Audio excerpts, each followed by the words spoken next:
Pertama adalah kita perlu building connection.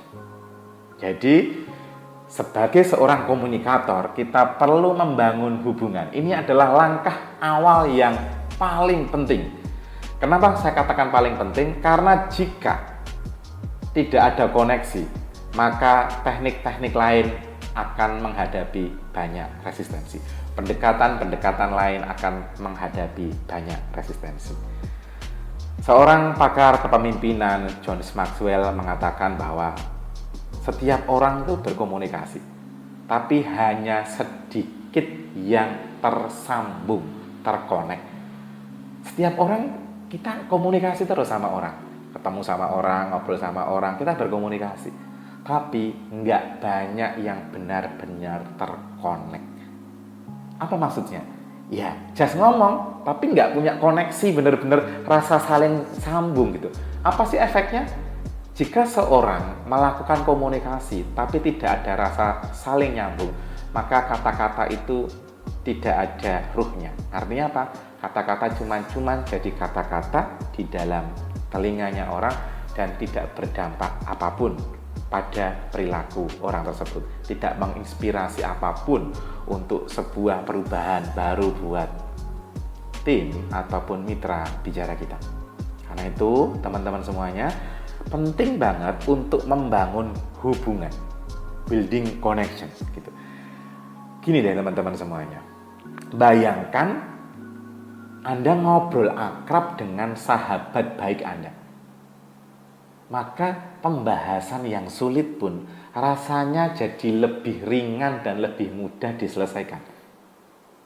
Tapi kebalikannya, bayangkan ngobrol hal-hal yang ringan sebenarnya, sederhana, tapi dengan orang yang Anda sangat tidak sukai, Anda nggak connect, Anda sangat-sangat tidak akrab, maka obrolan itu akan menjadi sangat-sangat membosankan. Di sini apa pentingnya? Ternyata bahwa terconnect itu akan membuat komunikasi yang mungkin awalnya berat, quote and quote berat, menjadi lebih mudah untuk dicerna dan diselesaikan. Kebalikannya, ketidakkonekan dalam komunikasi membuat hal-hal yang temanya mungkin sederhana tapi akan terasa berat atau canggung ketika diobrolkan, sehingga komunikasi yang dilakuin tidak efektif. Lalu Mas Hendri, apa yang perlu kita lakukan untuk bisa membangun ketersambungan? Jadi logik pertamanya adalah, kenapa sih kita perlu tersambung sama orang? Tujuannya adalah supaya orang percaya sama kita, merasa aman sama kita, sehingga orang mau nyambungin idenya, komunikasinya sama kita.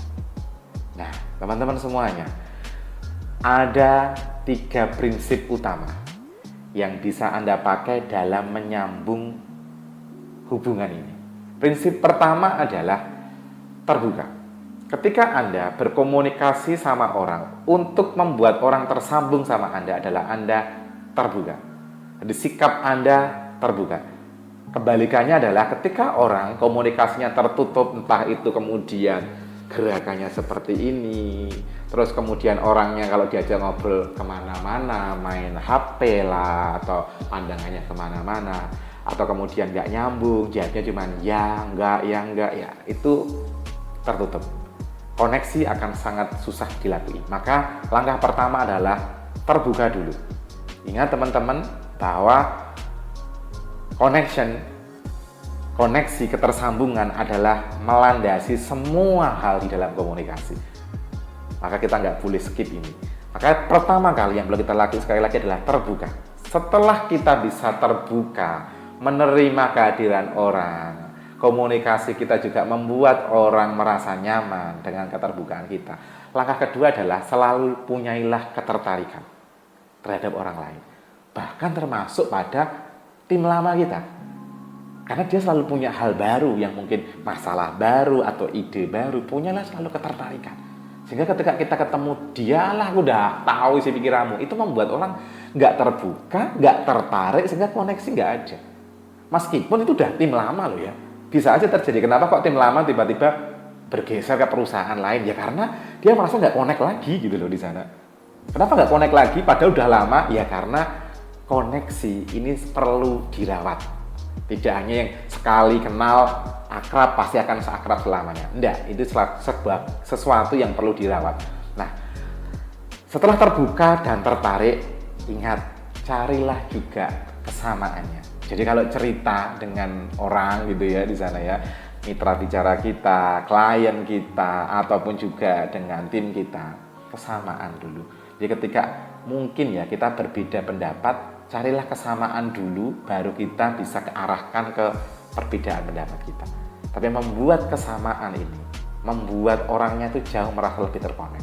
Apalagi yang bisa kita samakan, satu adalah kita boleh membuat kesamaan dalam sudut pandang.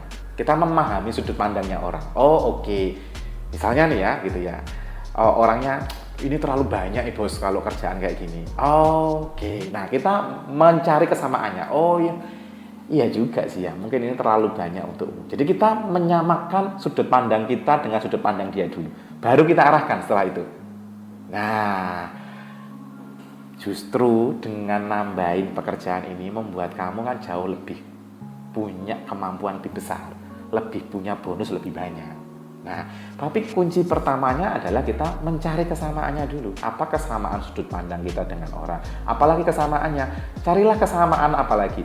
Voice-nya. Jadi, ini tipsnya adalah ketika tim Anda berbicara dengan nada rendah seperti ini, Anda jangan langsung berbicara dengan nada tinggi, karena ini membuat orang nggak connect, nggak bangun hubungan yang selaras, nggak akrab gitu di sana ya. Maka apa yang boleh kita lakukan? Selaraskan dulu. Kalau tim kita nadanya nggak terlalu tinggi, misalnya dia ngomong seperti ini, maka kita bisa samakan dulu ngobrol kita seperti ini. Tapi kalau tim kita ngomongnya tuh selalu ceria, seneng gitu ya, kayak berapi-api gitu ya, kita perlu agak menyamakan juga, menaikkan juga energi kita, nada kita, sehingga apa? Orang merasa selaras, sefrekuensi gitu. Bayangkan ya kalau ada orang itu ngomongnya udah berapi-api tapi si leadernya gini. Jadi gini loh bos, kemarin tuh aku ketemu nih, ini si klien, si timnya bilang kayak gini. Gini loh bos, kemarin tuh aku ketemu klien tuh yang prospeknya kayak dia keren banget loh bos. Dia mau beli banyak loh bos. Terus kita, oh iya toh, emang gimana sih dia? Wah itu gimana sih rasanya? Ini si tim kita sudah berapi-api, tapi kita sendiri nggak connect, nadanya beda jauh banget. Itu membuat orang koneksinya, keakrabannya juga bermasalah. So, samakan juga tips yang kedua selain sudut pandang adalah nadanya. Nah, ini adalah tips untuk mencari kesamaan. Apalagi kesamaan-kesamaan hal lain. Asalnya misalnya sama-sama dari Jawa Timur, itu bisa membuat kita untuk masuk lebih dalam. Sama-sama pecinta klub sepak bola, MU misalnya gitu ya. Itu bisa jadi bahan untuk koneksi dulu teman-teman. Koneksi itu memang memerlukan waktu beberapa saat di depan. Tapi efeknya kita seperti berinvestasi dengan pengembalian yang besar. Jadi membangun koneksi di depan ini akan membuat membuat komunikasi kita selanjutnya berjalan jauh lebih mulus.